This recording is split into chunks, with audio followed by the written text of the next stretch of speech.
Ok, ¿qué tal, jóvenes? La clase pasada estuvimos viendo las generalidades de los tres tipos fundamentales de generadores de corriente directa, que son el generador en derivación, el generador en serie y el generador compuesto. Vamos a ver tres ejemplos que describen este tipo de generadores.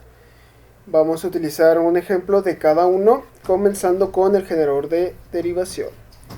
Entonces el problema me dice que un generador de corriente continua en derivación de 50 kilowatts y 250 volts tiene una resistencia de circuito de excitación o circuito de campo de 62.5 ohms, una caída de tensión en las escobillas de 3 volts y una resistencia en el inducido o en una resistencia de armadura de 0.025 ohms. El problema me pide calcular que cuando se suministra la corriente nominal a la velocidad y tensiones nominales, me pide encontrar las corrientes de carga, de excitación y de inducido. Y el inciso B me pide la tensión generada en el inducido. Entonces enlistamos primeramente los datos del problema. Sabemos que es un generador de corriente directa en derivación. La carga de mi generador va a ser de 50 kilowatts. Vamos a tener un voltaje en terminales de mi carga, aquí donde estoy poniendo el cursor, de 250 volts. Una resistencia de campo, esta que tengo aquí, de 62.5 ohms y una resistencia de armadura de 0.025 ohms. Que entonces ahí en las presentaciones pasadas ya les estuve poniendo las diferentes fórmulas con las que vamos a calcular estos ejemplos. Primeramente me dice que para encontrar la corriente de armadura, esta que tengo aquí, me da esta fórmula que me dice que la corriente de armadura es igual a la corriente de campo más mi corriente que voy a tener en mi carga. Ok, esta es la fórmula que vamos a utilizar. Primeramente hay que encontrar la corriente de mi carga. Esta la podemos encontrar dividiendo la potencia de la carga entre el voltaje de la misma. Por lo tanto vamos a dividir los 50 kilowatts entre los 250 volts. Y esto me da un total de 200 amperes. Sí, ok.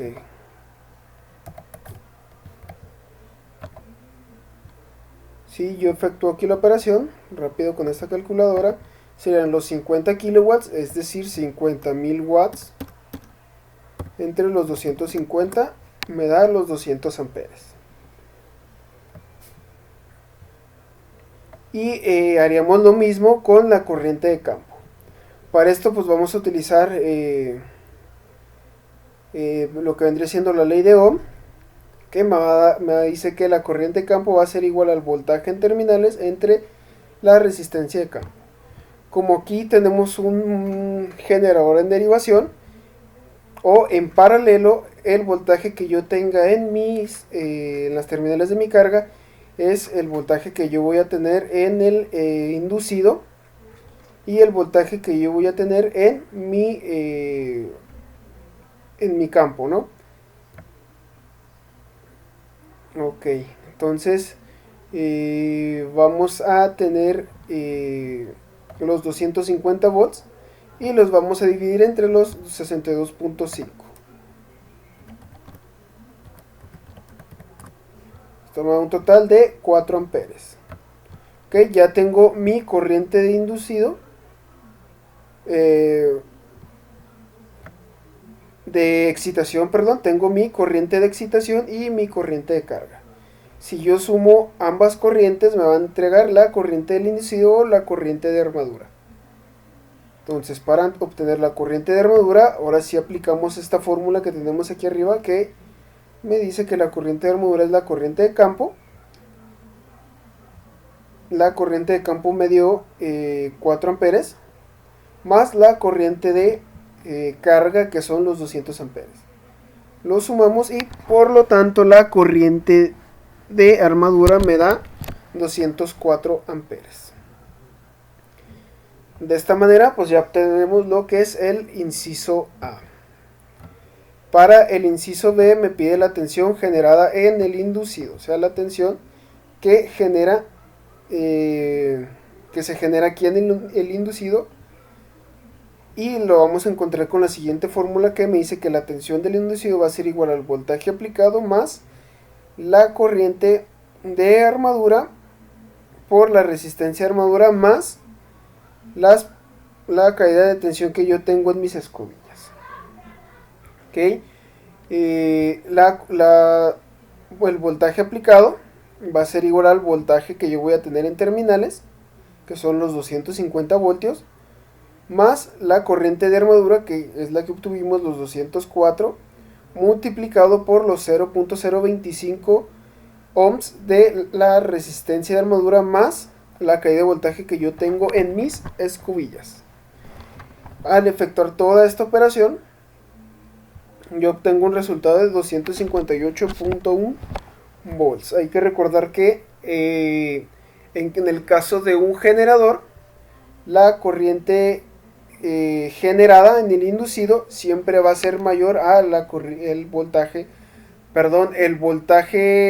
o la tensión generada en el inducido siempre va a ser mayor que la tensión aplicada. ¿Ok? El siguiente ejemplo es de un generador en serie de corriente directa. Este es de 10 kilowatts y 125 volts. Tiene una caída de tensión en las escobillas de 2 volts, una resistencia del circuito de inducido de 0.1 ohm, que tengo aquí, y una resistencia de la excitación en serie de 0.05 ohms, que es la que tengo aquí. Cuando se suministra la corriente nominal a la velocidad nominal, hay que calcular la corriente del inducido y la tensión generada en el inducido, lo mismo que en el ejemplo anterior. Entonces comenzamos haciendo lo mismo, enlistamos todos los datos que tenemos, sabemos que es un generador en serie, la carga es de 10 kilowatts, el voltaje aplicado en terminales en este punto son 125 volts, la caída de tensión en las escobillas es de 2 volts, la resistencia de armadura es de 0.1 ohm y la resistencia de campo en serie es de 0.05 ohms. Entonces, para un circuito en serie vamos a tener que la corriente de línea va a ser igual a la corriente de armadura e igual a la corriente que pasa por la resistencia del campo en serie. Entonces aquí tenemos el circuito, pues lo que vemos es que es un circuito completamente en serie, y pues al saber que es un circuito en serie sabemos que esta deducción que tenemos aquí pues es correcta. Entonces tenemos la carga, sabemos de cuánto es nuestra carga y tenemos el voltaje de la misma, por lo tanto podemos calcular que es el resultado de dividir los 10.000 watts entre los 125 volts. Esto me da una corriente de 80 amperes, y con la relación que vimos anteriormente pues sabemos que la corriente de mi carga va a ser igual a la corriente de armadura igual a la corriente del campo en serie. Y el inciso B me pide el voltaje generado. Este va a ser igual al voltaje de mis terminales más la corriente de armadura, pero esta multiplicada por la resistencia de armadura más la corriente en serie. Es decir, la caída de tensión que tengo en la suma de estas dos resistencias. Y por último, pues también hay que recordar añadirle la caída de tensión que tenemos en las escobillas. Por lo tanto, el voltaje generado va a ser igual a los 125 volts que yo tengo en las terminales de mi carga, más los 80 amperes multiplicados por la suma de los 0.1 ohms de la resistencia de armadura más los 0.05 ohms de la resistencia de campo en serie. Y por último le sumamos los 2 volts provenientes de la caída de tensión en las escobillas. Al efectuar esta operación, pues el voltaje generado me da de 139 volts. Por lo tanto, pues sabemos que este valor es correcto, ya que el voltaje generado es mayor que el voltaje en mis terminales. Por último, pues tenemos un generador en derivación. Este me dice que es un generador compuesto con derivación larga de 100 kilowatts y 600 volts. Este presenta una caída de tensión en las escobillas de 5 volts, una resistencia de la excitación en serie de 0.02 ohms, una resistencia de la excitación de derivación de 200 ohms y una resistencia de inducido de 0.04 ohms. Cuando se suministra la corriente nominal a la velocidad nominal de 1200 revoluciones por minuto, hay que calcular la corriente en el inducido y la tensión generada en el inducido. Que recordemos que el inducido es la parte donde yo voy a tener, ahora sí que mi inducción de campo magnético para generar mi voltaje, que en este caso es en mi armadura. Donde yo tengo la armadura es donde yo voy a tener el inducido, ya que al hacer girar el rotor, el propio rotor es el que induce un voltaje en mi armadura al cortar las líneas de campo magnético. Este me genera una corriente y a su vez pues, un voltaje. Entonces hacemos lo mismo. Enlistamos todos los datos. Sabemos que es un generador compuesto en derivación larga. Su carga va a ser de 100 kilowatts. El voltaje en terminales, aquí lo vamos a tener, es de 600 volts. La caída de tensión en las escobillas es de 5 volts. La resistencia en serie, aquí la tenemos, es la resistencia del campo en serie, es de 0.02 ohms. La resistencia de mi campo es de 200 ohms, que sí, que es el campo de excitación. Y la resistencia de armadura es de 0.04 ohms. Muy bien. Para sacar la corriente, podemos primero, me pide la corriente del inducido, la corriente que voy a tener aquí en RF, sí, que es la corriente de excitación, o más bien la corriente que tengo en mi... en el inducido, perdón, es la corriente que tengo en la armadura, la IA. Y pues si vemos la similitud con el generador en derivación o en paralelo, pues la corriente de armadura, la corriente del inducido va a ser igual a la suma de la corriente de campo más la corriente de mi carga. Entonces tenemos los datos necesarios para sacar la corriente de mi carga, que son los 100 kilowatts, que es el valor de la carga, y la tensión que vamos a tener en la carga. Entonces dividimos los 100 kilowatts entre los 600 volts, o lo mismo que son los 100.000 watts entre los 600 volts. Esto me da un valor de 166.6666, así sigue. Yo lo voy a redondear a 166.67 amperes. A su vez, pues, si nos vamos otra vez a las similitudes, tenemos que el voltaje que hay en terminales de mi carga va a ser igual al voltaje que voy a tener en mi armadura o inducido, e igual al voltaje que voy a tener en mi campo, debido a que este forma un paralelo.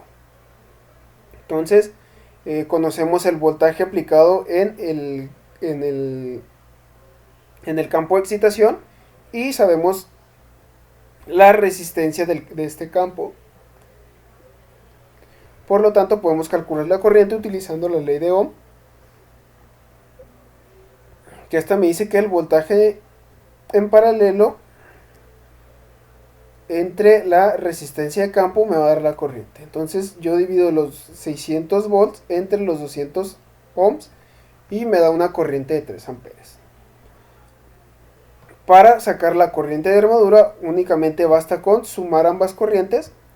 Por lo tanto, la corriente de armadura va a ser igual a la corriente de carga más la corriente de campo o excitación, que es igual a los 166.67 amperes más los 3 amperes de la corriente de campo de excitación. Y esto me da un total de 169.66 amperes en la corriente del inducido. Y por último me pide encontrar la tensión general del inducido. Y vamos a volver a utilizar esta fórmula que me dice que la tensión general del inducido es igual al voltaje en terminales más la corriente de armadura multiplicada por la caída de tensión que voy a tener en mi armadura, que esta está dada por la suma de la resistencia de armadura más la resistencia de campo en serie más la caída de voltaje en mis escobillas. Por lo tanto, únicamente sustituyo valores. Sé que la tensión en terminales es de 600 volts, que es la tensión que voy a tener en estos dos puntos, más la corriente de armadura, que son los 169.66 amperes, y para sacar la caída de tensión la voy a multiplicar por mis resistencias. Primero la suma de la resistencia de armadura más la resistencia en serie, lo multiplico por la corriente y obtengo la caída de tensión que voy a tener en este punto. Y por último le sumo la caída de tensión en las escobillas. Y esto me da un voltaje de 615.18 volts. Que dicho antes, pues este voltaje generado debe ser mayor al voltaje aplicado. Que es lo único que pasa, pues que estos 15.18 volts se pierden en la resistencia de armadura, la resistencia en serie, la pérdida en las escobillas, y lo que me resta son los 600 volts. Y estos son los tres ejemplos que tengo de lo que es los tres tipos de generadores esenciales. Otro tema que podemos ver es la regulación de voltaje. Me dice que se emplea el término de regulación de voltaje para indicar el grado de cambio de voltaje de armadura ocasionado por la aplicación de carga. Es decir, qué diferencia de voltaje voy a tener cuando mi generador está trabajando en vacío, y cómo regula el voltaje cuando yo le aplico una carga a ese generador. Si hay poco cambio al ir desde el vacío hasta plena carga, se dice que el generador o el dispositivo proveedor de voltaje posee una buena regulación de voltaje. Es decir, que si cuando tengo mi generador en vacío yo le aplico carga, si tengo muy poco desbalance de voltaje, es decir, que el voltaje de 600 volts pasó a 559, o más bien 599, perdón, o 598, 597, pues es muy poco la pérdida que yo voy a tener en mi regulación. Por lo tanto, la regulación de voltaje es correcta, ¿ok? Y también me dice que si el voltaje cambia mucho con la carga, se considera que estos tienen una mala o una pobre regulación de voltaje. La regulación de voltaje se define como el cambio de voltaje que ocurre ahí al ir desde el vacío o sin carga hasta su plena carga, ponerle toda la carga al generador, expresado como porcentaje del voltaje nominal en terminales. Es decir, la regulación de voltaje en porcentaje va a ser igual a el voltaje en terminales sin carga, o sea, el voltaje inicial, menos el voltaje final, que es el voltaje en terminales en plena carga, entre el voltaje final o el voltaje a plena carga. Todo esto multiplicado por 100. Entonces yo acá tengo un ejemplo de esto. Y pues tengo otra vez aquí la misma expresión que me dice que la regulación de voltaje se define como el cambio de voltaje que ocurre desde el vacío sin carga hasta plena carga. Es lo mismo. Y aquí me pone la fórmula. Y tengo este ejemplo que me dice que el voltaje sin carga de un generación es de 135 volts. Y cuando se le aplica la plena carga pasa a 125 volts hay que calcular la regulación porcentaje de voltaje. Y aquí me lo hace, me dice que el porcentaje de regulación de voltaje es el voltaje inicial o el voltaje sin carga, que son los 135 volts, menos el voltaje a plena carga, que son los 125 volts, entre el voltaje a plena carga, todo multiplicado por 100. Sí, todo esto me da que tengo un 8% de caída de regulación de voltaje.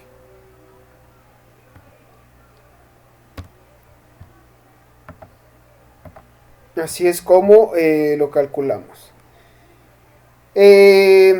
Otro de los temas que pues, vamos a analizar van a ser las pérdidas de potencia y la eficiencia en las dínamos de corriente directa. Y me dice que una dínamo es, como lo dice su nombre, un dispositivo dinámico. Es decir, que contiene rotación dentro de la misma. No convierte energía o potencia cuando está en estado inmóvil o estático. Debe estar trabajando, funcionando para convertir energía. Por este motivo es incapaz de tener la propiedad de almacenamiento de energía. También, por ese motivo, de acuerdo a la ley de la conservación de la energía, la potencia total que recibe una dínamo en cualquier instante debe ser igual a la potencia total entregada por la dínamo en ese instante. La potencia total que recibe una dínamo debe ser igual a su potencia de salida útil más la potencia más las pérdidas totales de potencia. Es decir, dentro de lo que es una máquina, si tú le aplicas una potencia mecánica, te debe entregar en teoría la misma potencia de salida eléctricamente. Únicamente lo que va a suceder dentro de lo que es la dínamo es que vamos a tener diferentes pérdidas, ya sea pérdidas eléctricas, pérdidas por fricción, por corrientes parásitas, pérdidas por estéresis, entre otras, ¿no? Pero como dice la ley de la conservación de la energía, pues siempre la energía que tú la energía que tú estás aplicando es la misma energía que sale más las pérdidas. Y aquí me da esta fórmula que me dice que la potencia de entrada va a ser igual a la potencia de salida más sus pérdidas. ¿Okay? Y la eficiencia de una dínamo se puede definir entonces en términos de la ecuación anterior como la relación adimensional, que me dice que la eficiencia va a ser igual a la potencia de salida entre la potencia de entrada por 100. En el caso de un motor, la eficiencia va a ser la potencia de entrada menos las pérdidas entre la potencia de entrada por 100. Y para el caso de un generador, la eficiencia va a ser igual a la potencia de salida entre la potencia de salida más las pérdidas por 100. Estas fórmulas, jóvenes, es importante que las anoten y que lo tengan ahí en su formulario. Y pues aquí me dice las pérdidas de potencia en la dínamo de corriente directa. El análisis de las pérdidas revela que algunas de ellas son resultado directo y varían con la carga, mientras que otras son independientes de la carga. Estas pérdidas de potencia se dividen en dos grupos: las que se producen por el flujo de corriente a través de las diversas partes de los devanados, llamadas pérdidas eléctricas, y las otras que son función directa de la rotación, llamadas pérdidas rotacionales o de potencia parásita. Es decir, cuando nosotros si ponemos a funcionar un generador en vacío, va a presentar ciertas pérdidas que van a ser llamadas las pérdidas eléctricas. Y una vez que nosotros le aplicamos carga a ese generador, ¿sí? que le metamos algunas cargas, ya sea unas lámparas, etcétera, etcétera, va a haber otras pérdidas diferentes, ¿no? Hay lo que son las pérdidas de rotación, Las pérdidas de rotación o pérdidas rotacionales o parásitas se presentan cuando se hace trabajar el generador en vacío, y una vez que tú le proporcionas carga, va a haber pérdidas eléctricas. Las pérdidas rotacionales se dividen en dos: aquellas que solo son función de la velocidad, llamadas pérdidas mecánicas debidas a la fricción, y aquellas que son función tanto de la velocidad como del flujo, llamadas pérdidas en el núcleo. A estas, a su vez, las pérdidas en el núcleo se subdividen en dos: las pérdidas por histéresis, que son una medida de la energía eléctrica necesaria para superar la retentividad del hierro en la trayectoria del flujo magnético, y las pérdidas por corrientes parásitas, las cuales no solo se presentan en el hierro de la dínamo, sino en todos los materiales conductores de la trayectoria del flujo magnético rotativo. Es decir, también en los propios conductores se va a presentar estas pérdidas parásitas. En el caso del flujo de potencia en un generador, si se aplica una potencia mecánica de entrada a una dínamo, la potencia del eje es el torque por la velocidad entre 52 y 52 HP. Una dínamo impulsada en forma mecánica como generador mantiene ciertas pérdidas rotacionales. La diferencia entre dichas pérdidas rotacionales y la pérdida mecánica de entrada representa la pérdida mecánica neta, que se convierte en potencia eléctrica, es decir, voltaje generado por corriente inducido. Pero el generador también mantiene determinadas pérdidas eléctricas internas que se presentan de la potencia eléctrica que desarrolla. Por lo tanto, la potencia eléctrica neta de salida es la potencia convertida menos las pérdidas eléctricas, es igual al voltaje total por la corriente total. En el caso de el flujo de potencias para un motor, la potencia eléctrica que se aplica a las terminales del motor, es decir, voltaje por corriente, se reduce inmediatamente debido a pérdidas eléctricas dentro del motor. Es decir, cuando nosotros le aplicamos un voltaje y una tensión, este se va a reducir por pérdidas eléctricas que se presentan. Aparece como potencia eléctrica interna, aquí lo tenemos, que se convierte en potencia mecánica por conversión electromecánica. La potencia mecánica disponible que ha producido el par motor interno sostiene algunas pérdidas mecánicas internas. La diferencia entre esas pérdidas mecánicas y la potencia mecánica que se produce como resultado de la conversión electromecánica es la potencia mecánica de salida. Aquí nos presenta el flujo de potencia de las dínamos de corriente directa. De este lado tenemos la potencia mecánica, es decir, lo vamos a trabajar como un generador. Tenemos una potencia mecánica que está dada por el torque entre la velocidad entre 52 y 52. Llegamos a lo que son las pérdidas rotacionales, que son pérdidas mecánicas y pérdidas en el núcleo. Pasado este punto, llegamos a la potencia mecánica convertida a potencia eléctrica, G por IA, y aquí se efectuó la conversión de energía. Después de la conversión de energía tenemos pérdidas eléctricas, y por último vamos a tener la potencia eléctrica, que es la salida neta de voltaje por la corriente, esto en el modo de generador. Si pasamos al caso contrario del motor, al motor se le aplica principalmente una potencia eléctrica dada por el voltaje y la corriente en el modo motor. De este lado vamos a tener pérdidas eléctricas. Una vez que se le aplica esta potencia de entrada, tenemos pérdidas eléctricas. Estas llegan y se convierten en potencia mecánica, y en la potencia mecánica vamos a tener pérdidas rotacionales, que son las pérdidas mecánicas, y pérdidas en el núcleo, y a la salida vamos a tener el torque por la velocidad entre 52 y 52, es decir, una potencia mecánica.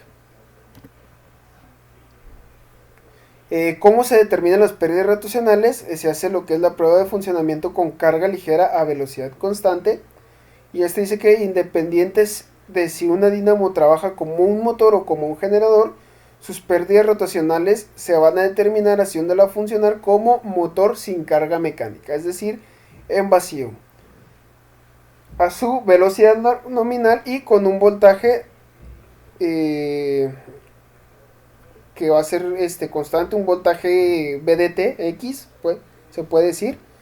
aplicado a la armadura que corresponda a su fuerza electromotriz generada a plena carga. En el caso del generador, o a su fuerza contra electromotriz generada a plena carga en el caso del motor. Y aquí tenemos la fórmula que me dice que el voltaje aplicado va a ser igual a la fuerza electromotriz o el voltaje generado, y este va a ser igual al voltaje aplicado más la corriente de las pérdidas que voy a tener en mi armadura, que están dadas por la corriente de armadura multiplicada por la resistencia de armadura. Esto sí es un generador. En el caso de mi motor, el voltaje que yo voy a tener en mis terminales va a ser igual a mi fuerza contra electromotriz, que este a su vez es igual al voltaje aplicado menos la corriente de armadura multiplicado por la resistencia de armadura, que pues esto sabemos que es la caída de tensión que yo voy a tener en mi inducido. Hay que apuntar también estas fórmulas y ver la diferencia entre una y otra. Y pues aquí tendríamos un esquema de lo que vendría siendo la prueba en vacío. Aquí tenemos un voltaje que se le aplica a la armadura, tenemos una corriente, vamos a tener una corriente también de inducido, un reóstato de campo y al final un voltaje en terminales.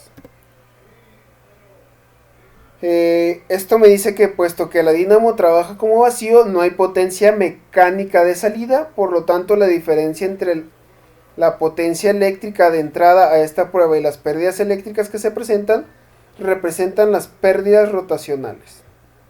Y aquí me dice que las pérdidas rotacionales va a ser igual a la potencia eléctrica de entrada menos las pérdidas eléctricas. Y pues aquí tengo que las pérdidas rotacionales va a ser el voltaje en terminales por la corriente de línea menos el voltaje en terminales por la corriente de campo. Esto debido a que si me regreso, vamos a tener que el voltaje que voy a tener en mis terminales va a ser igual al voltaje de campo debido a que está en paralelo. Esto es sumado a la corriente de armadura al cuadrado por la corriente por la resistencia de armadura. ¿Por qué la corriente de armadura al cuadrado? Pues este es básicamente el efecto Joule o la ley de Joule, que es I cuadrada R. Sí, esta vendría siendo la potencia que yo voy a tener en mi inducido. El producto del voltaje por la corriente me da la potencia que yo voy a tener en mi circuito de campo, y el voltaje en terminales por la corriente de línea o la corriente de mi carga va a ser la potencia que yo voy a tener en mi lado de carga. Esto lo puedo expresar de la siguiente manera, que es el voltaje en terminales por la corriente en mi carga menos el voltaje de terminales por la corriente de campo. Ya dijimos que el voltaje en terminales pues es igual menos la caída de menos la pérdida de potencia o la ley de Joule presentada en mi armadura, es decir, en esta parte. Y por último, de aquí podemos factorizar lo que es mi voltaje en terminales, que va a ser el voltaje en terminales multiplicado por la resta de mi corriente de carga menos mi corriente de campo menos la potencia que yo voy a tener debido a mi ley de Joule en mi inducido o en mi armadura. Por lo tanto, pues llegamos a la conclusión de que las pérdidas rotacionales o PR va a ser igual al voltaje de carga por la corriente de armadura, debido a que IL menos IF es mi corriente de armadura. Ok, o la suma de ambos me va a dar la corriente de armadura menos las pérdidas de potencia que yo voy a tener en mi armadura. Eficiencia máxima. Ok. Me dice que una dínamo alcanza eficiencia máxima cuando las pérdidas variables son iguales a las pérdidas fijas. Para la dínamo de corriente directa, las pérdidas variables son las que varían de acuerdo con el cuadrado de la corriente de armadura, es decir, las pérdidas en el cobre de armadura. Las pérdidas fijas representadas por K son la suma de las pérdidas en el circuito de campo más las pérdidas rotacionales. Suponiendo que la velocidad de la dínamo de corriente directa sea constante, como en el caso de un generador de corriente directa o de un motor en derivación, por lo tanto K la vamos a representar por el voltaje en campo por la corriente de campo más PR, las pérdidas rotacionales, que es igual a I cuadrada R, ¿no? O la corriente de armadura al cuadrado por la resistencia de armadura. Esto quiere decir que estas pérdidas, que la eficiencia máxima se va a alcanzar cuando estas pérdidas sean iguales a las pérdidas que voy a tener en mi armadura dada por la corriente al cuadrado por la resistencia. Entonces la eficiencia máxima va a ser las potencias que va a tener en la salida nominal entre la salida nominal más 2 veces K. En el caso de un generador, para el caso de un generador va a ser las pérdidas que va a tener mi entrada nominal menos 2 veces K entre las pérdidas que va a tener mi entrada nominal en el caso del motor. También esta hay que apuntarlo, por favor. Y bueno, pues en la figura se muestra el caso de las dínamos de velocidad constante, como los generadores de corriente directa y alternadores de corriente alterna, impulsados por motores de derivación o motores síncronos, en los cuales son constantes las pérdidas rotacionales. El punto en el cual se igualan las pérdidas fijas y variables es en el que se determina la eficiencia máxima. Es decir, en este punto que tenemos aquí es donde nosotros vamos a tener nuestra máxima eficiencia. En esta otra, en la figura se muestra el caso de las dínamos de velocidad variable, generadores de corriente directa o alternadores impulsados por máquinas cuya velocidad disminuyen con la carga, motores de corriente directa compuestos o serie, motores serie de corriente alterna, es decir, etc. En este caso, las pérdidas eléctricas variables y las combinadas rotacionales y de campo se grafican contra la corriente de armadura como abscisa. El punto en el que se cruzan ambas curvas indica con exactitud el valor de la corriente de armadura que produce la eficiencia máxima. Y bueno, aquí separamos las pérdidas de potencia para los generadores de corriente directa.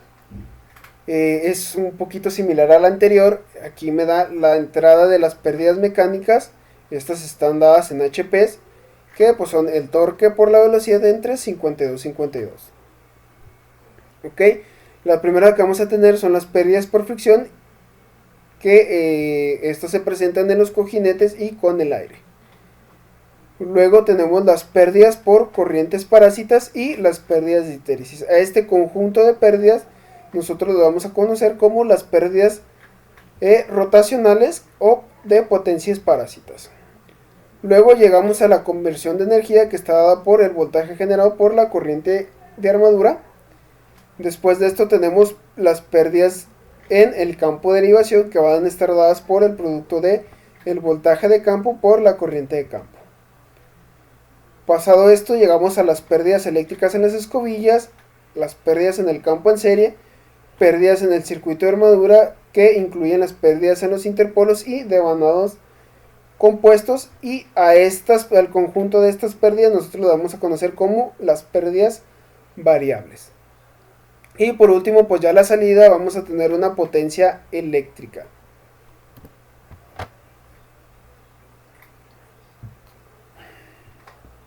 En el caso de un motor de corriente directa, vamos a tener que a la entrada vamos a tener un voltaje de línea por una corriente de línea, y vamos a tener primero las pérdidas en el circuito, incluyendo las pérdidas en